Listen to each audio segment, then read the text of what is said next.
विद्यार्थी आणि पालक मित्रांनो, तो देखिए आज हम डिटेल में बात करेंगे कि अगर आपको गवर्नमेंट मेडिकल कॉलेज के अंदर बीएससी नर्सिंग करना है महाराष्ट्र स्टेट में, साथ ही साथ अगर आप प्राइवेट कॉलेज के अंदर बीएससी नर्सिंग करना चाहते हो तो आपको यहाँ पर मिनिमम कितना स्कोर होना चाहिए, तब आपको यहाँ पर एडमिशन मिल सकता है 2023 के लिए। और साथ ही साथ जो लास्ट ईयर का कट ऑफ था परसेंटाइल के बेसिस पे, और साथ ही साथ जो पीसीबी साथ ही साथ इंग्लिश सब्जेक्ट का जो स्कोर था उसके बेसिस पे एडमिशन हुआ था। साथ ही साथ यहाँ पर इंपॉर्टेंट बात यह है कि एसएमएल रैंक आपको यहाँ पर साफ साफ नजर आएगा कि कितने एसएमएल रैंक तक किस बच्चों को, जो किस कैटेगरी के बच्चों को सीट अलॉटमेंट हुआ था गवर्नमेंट मेडिकल कॉलेज साथ ही साथ प्राइवेट मेडिकल कॉलेज में। तो इसके बारे में आज हम डिटेल में चर्चा करेंगे। लेकिन उससे पहले अगर आप चैनल के ऊपर पहली बार विजिट कर रहे तो चैनल को सब्सक्राइब करके हमारे साथ बने रहिए, ताकि बीएससी नर्सिंग का महाराष्ट्र स्टेट के रिगार्डिंग कोई भी अपडेट आता है या फिर एमबीबीएस से लेकर बीएससी नर्सिंग तक कोई भी अपडेट मिल जाता है तो हम आपके साथ शेयर करेंगे।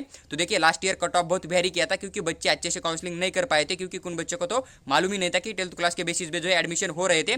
आज भी मुझे बच्चे कॉल करके ये बोलते हैं कि सर लास्ट ईयर अगर हमें मालूम होता था कि 12th क्लास के बेसिस पे एडमिशन हो रहे तो हमें अच्छा एक गवर्नमेंट कॉलेज मिल जाता था। तो देखिए आपको यूट्यूब के ऊपर ज़्यादा अपडेट नहीं मिलता है, इसलिए आपको इन्फॉर्मेशन नहीं मिलता है, लेकिन आप जो है हमारे चैनल को सब्सक्राइब करके बने रहिए। हम आपको जो है बीएससी नर्सिंग के रिगार्डिंग हर एक अपडेट विथ जैसे अपडेट मिल जाता है वैसे आपके साथ शेयर करने की पूरी कोशिश करेंगे। तो देखिए अगर बात करें लास्ट ईयर का जो गवर्नमेंट कॉलेज का कट ऑफ था, तो देखिए यहाँ पर जो एक कॉलेज था लगभग जीएमसी नर्सिंग है छत्रपति संभाजी नगर, तो यहाँ पर लगभग 166 जिस बच्चे का स्कोर था 400 में से, तो उसको यहाँ पर सीट अलॉटमेंट हुआ था लास्ट ईयर गवर्नमेंट कॉलेज में जिसका स्कोर था 166। लेकिन यही अगर बात करें एससी कैटेगरी के अंदर तो एक बच्चा है, उसको देखिए यहाँ पर एक सेमी गवर्नमेंट कॉलेज अलॉटमेंट हुआ है, आप यहाँ पर देख सकते हो। लगभग इस बच्चे का जो स्कोर है बॉम्बे नर्सिंग कॉलेज है मुंबई के अंदर, तो एक प्राइवेट कॉलेज है जो कि सेमी गवर्नमेंट के अंदर आता है। तो यहाँ पर लगभग 259 नहीं कि 259 जिस बच्चे का स्कोर था 400 में से, उसको यहाँ पर सीट अलॉटमेंट हुआ है।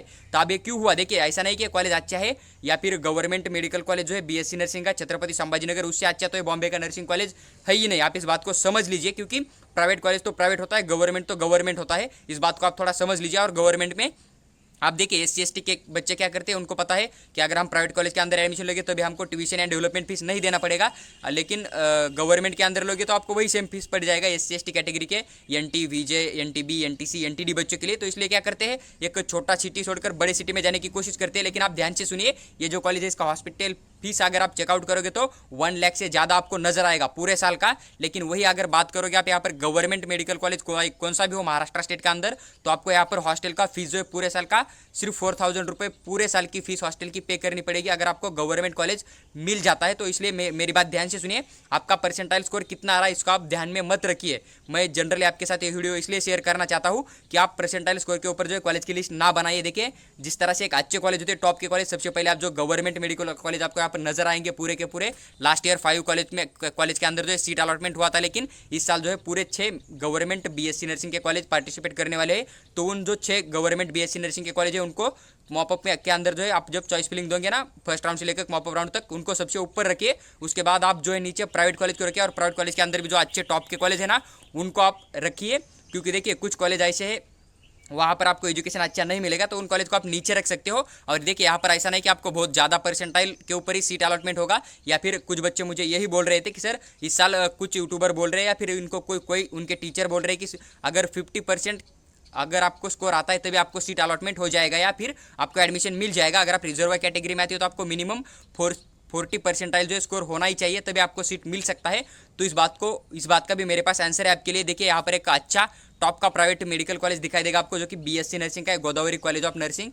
100 सीट की इंटेक कैपेसिटी और एक कॉलेज है यहाँ पर 100 सीट की है। बाकी अदर कॉलेज में आपको यहाँ पर 50, 60, 30 से लेकर ही सीट नजर आते हैं, लेकिन इस कॉलेज में देखिए 119 जो स्कोर था बच्चे का उसको सीट अलॉटमेंट हुआ था। अगर आप इसका परसेंटाइल निकाल के देखोगे ना तो 40% से ही कम इस बच्चे का जो है परसेंटाइल स्कोर आपको नजर आएगा। तो लास्ट ईयर भी जो है परसेंटाइल स्कोर के बेसिस पे एडमिशन हुआ था।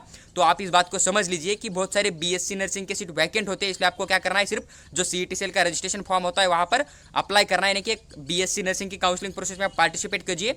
आपको यहाँ पर सीट मॉपअप राउंड के बाद अगर सीट बचे हुए मिलेंगे तो आपको यहाँ पर सीट मिल जाएगी। मैं आपको ये नहीं बोल सकता कि आपको देखिए 30-35 परसेंटाइल आ रहा है या 20 परसेंटाइल आ रहा है तो आपको 100% सीट मिल जाएगा। लेकिन मैं आपके साथ ये बात शेयर करना चाहता हूँ कि देखिए लास्ट ईयर जो है जिन बच्चे एलिजिबल नहीं थे ना उनको भी यहाँ पर सीट अलॉटमेंट हो चुका था। तो आप इस बात का थोड़ा ध्यान रखिए, क्योंकि बहुत सारे कॉलेज आपको यहाँ पर नजर आ सकते हैं। देखिए यहाँ पर एक बच्चा है कि इसको 97 मार्क्स है सिर्फ, और इसको जो धुले का नर्सिंग कॉलेज है एसीपीएम धुले का तो सीट अलॉटमेंट हुआ था। तो आप इस बात का ध्यान रखिए, आपको परसेंटाइल से नीचे भी स्कोर आ रहा है, आप रिजर्व कैटेगरी में हो या फिर आप ओपन कैटेगरी में, तो आप यहाँ पर जो है काउंसलिंग के अंदर पार्टिसिपेट कर सकते हो, क्योंकि आपको यहाँ पर रजिस्ट्रेशन का फीस पे करना पड़ेगा और बाद में कोई भी फीस आपको पे करनी नहीं होती है। अगर आप पेड काउंसलिंग लेते हो हमारी या किसी और काउंसलर की, तो उनका जो फीस होता है वो आपको अलग से पे करना पड़ेगा। जैसे कि देखिए, हम हमारे साथ पेड काउंसलिंग करना चाहते हो तो हमारा 2000 जो है पेड काउंसलिंग चार्ज है। आप हमें पेमेंट करके व्हाट्सएप पे ऊपर स्क्रीनशॉट भेज दीजिए, हम आपका रजिस्ट्रेशन से लेकर आपको सीट मिलने तक पूरा आपका एडमिशन प्रोसेस हम खुद करेंगे। अगर आपको सिर्फ हमसे बात करके आपका जो एडमिशन प्रोसेस आपको फॉलो करना है, तो हमारा जो 300 रुपीज़ चार्ज है, इसके अंदर हम आपका कभी भी कॉल लेंगे और आपका हर एक डाउट जो है हम विथ टाइम सॉल्व करने का पूरा कोशिश करेंगे।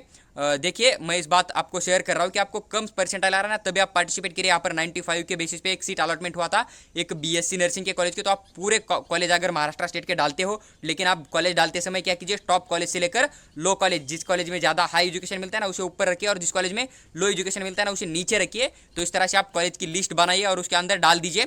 अगर आपको लिस्ट चाहिए तो 300 रुपये के अंदर हम आपको लिस्ट प्रोवाइड करेंगे, लेकिन आपको कम स्कोर के ऊपर भी एक अच्छा कॉलेज मिल सकता है। फिर आपको ज़्यादा स्कोर आ रहा है, देखिए अभी आपको यहाँ नीचे भी बच्चे नजर आएंगे कि यहाँ पर देखिए बच्चा है, इसको लगभग 233 स्कोर है और इसको प्राइवेट कॉलेज के अंदर सीट अलॉटमेंट हो रहा है, बल्कि इसको गवर्नमेंट कॉलेज आसानी से मिल सकता था, लेकिन इसमें नहीं लिया। क्यों? ऐसा भी बात हो सकती है कि बच्चा को नगर के अंदर ही एडमिशन लेना था, इसलिए भी बच्चे ने गवर्नमेंट की सीट छोड़ दी और यहाँ पर ले ली। लेकिन आप फिर से बात मेरी ध्यान से सुनिए, अगर आप रिजर्व कैटेगरी में भी अंदर आते हो, ओपन कैटेगरी में भी आते हो, तो आपको यहाँ पर कॉलेज की फीस तो पड़ेगी ही पड़ेगी प्राइवेट कॉलेज के अंदर ओपन कैटेगरी के बच्चों को। लेकिन अगर आप ओपन कैटेगरी में आते हो तो आप सबसे पहले गवर्नमेंट को प्राधान्य दीजिए, क्योंकि आपका फीस बहुत सारा बच जाएगा। और अगर आपको गवर्नमेंट कॉलेज मिल जाता है तो आपको हॉस्टल भी मिल जाएगा, तो हॉस्टल के अंदर आपको यहाँ पर 4000 के अंदर ही पूरे साल आपको फीस देनी पड़ेगी।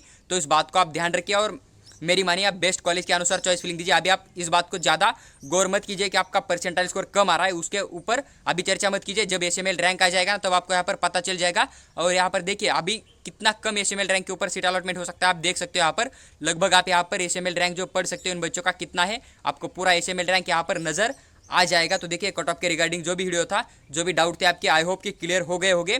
आप बहुत सारे बच्चे मुझे ही कॉल करके पूछ रहे थे कि सर हमें 40% आए, 55% आए, तो हमें गवर्नमेंट कॉलेज मिलेगा या नहीं, हमें प्राइवेट कॉलेज मिलेगा या नहीं, हम एलिजिबल होंगे या नहीं। तो आई होप कि आपका पूरा डाउट यहाँ पर क्लियर हो गया होगा। मेरा आपको पर्सनली यही सजेशन रहेगा फिर से एक बार कि आप काउंसलिंग प्रोसेस के अंदर पार्टिसिपेट कीजिए और पूरा बीएससी नर्सिंग का जो है लास्ट राउंड तक काउंसलिंग प्रोसेस में पार्टिसिपेट करके बने रहिए। आपको कोई ना कोई कॉलेज का सीट मिलने का चांस बन सकता है।